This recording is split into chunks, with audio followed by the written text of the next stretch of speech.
Hello and welcome दोस्तों, मैं दीपक और आप देख रहे हो दीपक सेलर यूट्यूब चैनल को। दोस्तों आज के इस वीडियो में हम बात करने वाले बैंक अकाउंट आपका अगर माइनस में चला गया या फिर नेगेटिव में चला गया तो इस मामले में आपको क्या करना पड़ेगा। साथ ही साथ हम जानेंगे कि बाबा बैंक आपके ऊपर कोई लीगल एक्शन ले सकता है या फिर आपका सिविल खराब कर सकता है या फिर आपसे यहाँ पे पैसे वसूलने के लिए कोई दूसरा तरीका यहाँ पे यूज कर सकता है। आपके दिमाग में ये सारे जो सवाल चल रहे हैं, इन सवालों के जवाब ये वीडियो एंड होते होते 100% आपको मिल जाएंगे। तो बस आपको इस वीडियो को पूरा देखना पड़ेगा। दोस्तों सबसे पहले तो यहाँ पे हमें जानना पड़ेगा कि आपका अकाउंट माइनस में जाने के रीजन क्या होते हैं। तो सबसे पहला रीजन होता है कि यहाँ पे मिनिमम मेंटेन जो आपको बैलेंस एवरेज रखना पड़ता है आपके अकाउंट में, वो आप नहीं रख पाते हो, तो इस मामले में आपका अकाउंट यहाँ पे माइनस में चला जाता है। हालांकि ये बात आरबीआई के रूल्स एंड रेगुलेशन के खिलाफ आती है। यहाँ पे कोई भी बैंक आपके यहाँ पे मिनिमम बैलेंस की वजह से अगर आपका अकाउंट माइनस में जा रहा है तो ये बैंक को अलाउ नहीं करता आरबीआई कि आप ऐसा आप कस्टमर के साथ कीजिए। बट यहाँ पे इंडिया के टॉप के प्राइवेट सेक्टर में से कुछ बैंक है जो ऐसा कर रहे हैं। हालांकि मुझे किसी बैंक का नाम नहीं लेना है, अगर मैं नाम लेता हूँ तो इन फ्यूचर में मेरे इस वीडियो के साथ यहाँ पे कुछ मुझे दिक्कत आ सकती है, इसलिए मैं किसी भी बैंक का नाम नहीं लूंगा। बट जो रूल्स रेगुलेशन आरबीआई के है तो वो तो आपको समझ में आ जाएंगे। तो दोस्तों यहाँ पे क्या है, बैंक ज्यादातर प्राइवेट सेक्टर वाले बैंक आपको मिनिमम बैलेंस एवरेज रखने के लिए यहाँ पे आपका अकाउंट यहाँ पे जो है उसके डिपेंडिंग आपको कुछ बैलेंस यहाँ पे मेंटेन करके रखना पड़ा है। वो बैलेंस यहाँ पे 500 रुपये भी हो सकता है और 10,000 रुपये तक भी हो सकता है।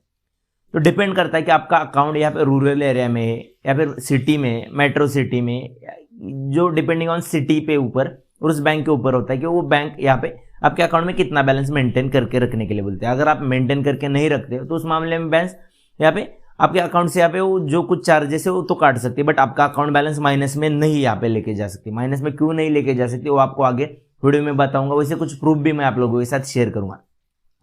दूसरी बात, आपका बैलेंस यहाँ पे दूसरा रीजन कि किस वजह से यहाँ पे आप माइनस में जा सकते हैं। दूसरा, डेबिट कार्ड चार्जेस।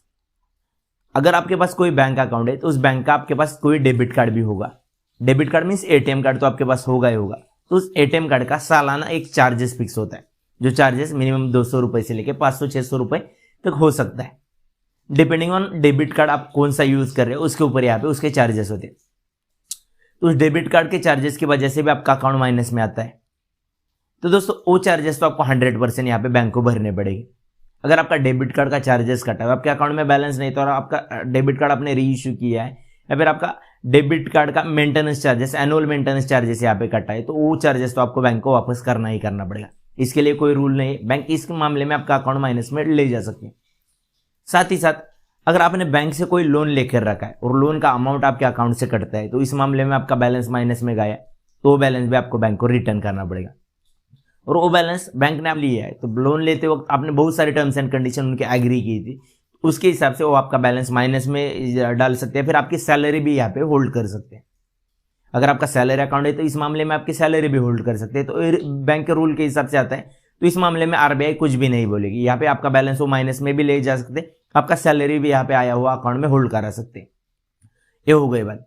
यहाँ पे तीसरा रीजन, जिस रीजन की वजह से आपका अकाउंट माइनस में जाता है कि आपने यहाँ पे कोई चेकबुक इश्यू किया था तो उस चेकबुक के चार्जेस यहाँ पे पेड करने के लिए आपके अकाउंट में बैलेंस नहीं था, तो इस मामले में भी वो माइनस में जाता है। बैंक की भी ये सर्विस है चेकबुक प्रोवाइड करने की, तो इस मामले में माइनस गया तो वो बैलेंस भी आपको भरना पड़ेगा।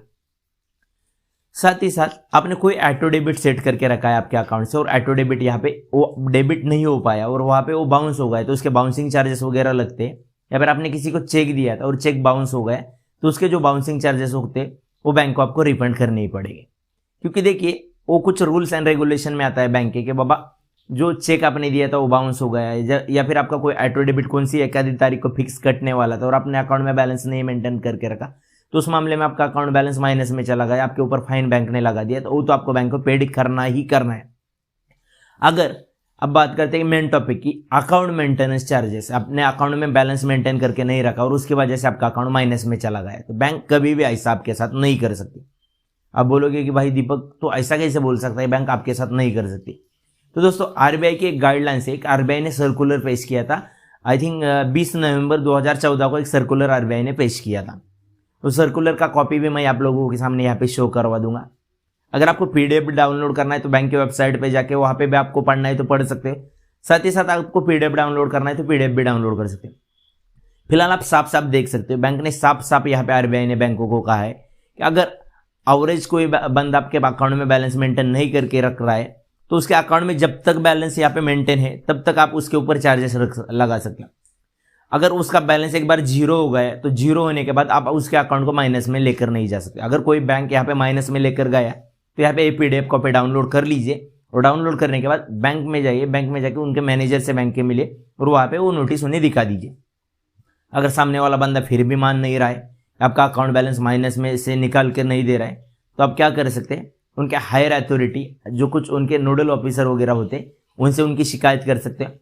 साथ ही साथ बैंक का ऑफिशियल मेल आईडी अगर आपको पता चलता है तो ध्यान दीजिए ऑफिशियल मेल आईडी पे ही आपको ये डिटेल शेयर करनी।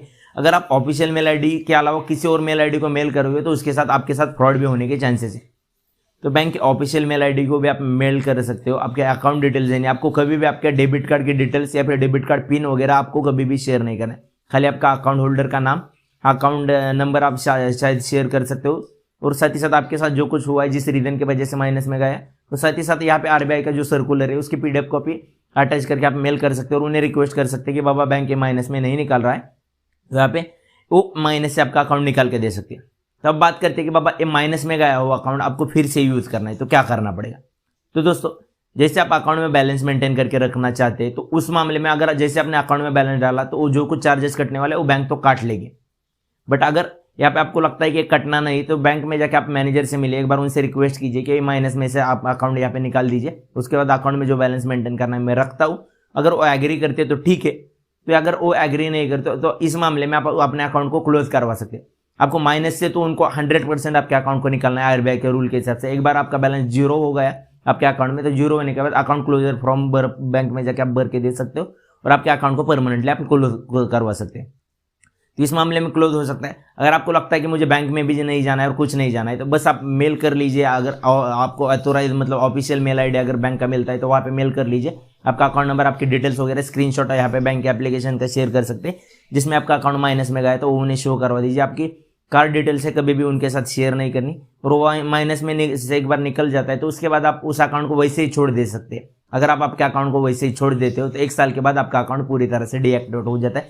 अगर 1 साल में आपके अकाउंट पे बैलेंस जीरो है, बैलेंस जीरो होने के बाद बावजूद आप उस अकाउंट पे कोई ट्रांजैक्शन भी नहीं कर रहे हो तो आपका अकाउंट यहाँ पे 1 साल के बाद यहाँ पे डीएक्टिवेट हो सकता है और अगले 6 महीने तक अगर आप कोई भी ट्रांजैक्शन नहीं करोगे तो शायद से आपका अकाउंट परमानेंटली यहाँ पे बंद भी हो सकता है।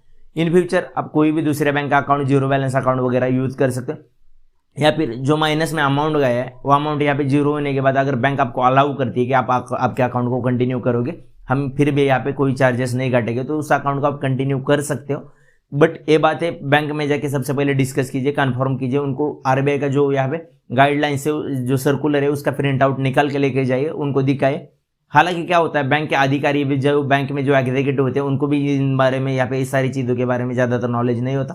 तो एक बार आप मैनेजर को मिले और मैनेजर को ये सर्कुलर दिखाए। कोशिश कीजिए कि मोबाइल से दिखाए, मतलब बैंक RBI के वेबसाइट पे जाके दिखाएंगे तो उनको अच्छा मतलब थोड़ा सा लगेगा कि बाबा बंदे को थोड़ा बहुत नॉलेज है, बंदा इन सारी चीज़ों के बारे में जानता है, तो फिर इसका असर तो हो सकता है। बस अगर आप लोगों को ये सर्कुलर चाहिए तो इसके मतलब गाइडलाइंस वाला पेज चाहिए तो मैं लिंक डिस्क्रिप्शन में दे दूंगा, आप वहाँ से जाके विजिट कर सकते हैं और वहाँ पे जाके इस पेज से यहाँ पे सर्कुलर भी डाउनलोड कर सकते हैं। बस दोस्तों मुझे जो जानकारी देनी थी मैंने जानकारी देने की कोशिश की। दूसरों एक बात यहाँ पे छूट गई कि बाबा आपका सिबिल के ऊपर कुछ इफेक्ट हो सकता है या नहीं, तो मैं आप लोगों को बताना चाहूँगा। ये कोई आपने बैंक से लोन नहीं लिया है, निगेटिव बैलेंस आपका चलाएगा या मिनिमम बैलेंस की वजह से लोन लिया होगा उसका तो आपको भरना ही पड़ेगा। बट अगर नेगेटिव बैलेंस है, यहाँ पे मिनिमम बैलेंस एवरेज आपने मेंटेन नहीं किया और उसकी वजह से नेगेटिव गया, तो दोस्तों यहाँ पे सिबिल के ऊपर आपके कुछ भी बैंक नहीं कर सकती, क्योंकि ये कोई क्रेडिट कार्ड नहीं है, आपका बैंक अकाउंट है और बैंक अकाउंट में पैसा मेंटेन करना ना करना आपकी मर्जी है। तो यहाँ पे आपका सिबिल के ऊपर बैंक कुछ भी नहीं कर सकती इस मामले में। दूसरी बात, बैंक दूसरी कोई लीगल मतलब एक्शन वगैरह नहीं ले सकती, क्योंकि RBI की गाइडलाइंस है। RBI की गाइडलाइंस में ये सब कुछ शो हुआ है कि अगर आप बैलेंस यहाँ पे मेंटेन करके रखते हो, बैलेंस जब तक आपके अकाउंट में तब तक बैंक काटे, बट एक बार माइनस में चला मतलब जीरो हो गए तो उसके बाद माइनस में बैंक लेकर नहीं जा सकती। तो दोस्तों यहाँ पे यही जो कुछ नॉलेज मेरे पास था वो नॉलेज मैंने आप लोगों के साथ शेयर करने की कोशिश की। ऐसे ही नॉलेजेबल वीडियोज़ मैं आप लोगों के लिए लेकर आता रहता हूँ। तो ऐसे नॉलेजेबल वीडियोज़ पाने के लिए आप लोगों को क्या करना पड़ेगा, बस हमारे चैनल को सब्सक्राइब करके रखना पड़ेगा और आगे आने वाले बेल आइकन को क्लिक करके ऑल नोटिफिकेशन पर क्लिक करना पड़ेगा। बस आज की इस वीडियो में इतना है दोस्तों। थैंक यू, जय हिंद, वंदे मातरम। मैं आशा करता हूँ कि आपके सभी सवालों के जवाब आप लोगों को मिल गए होंगे।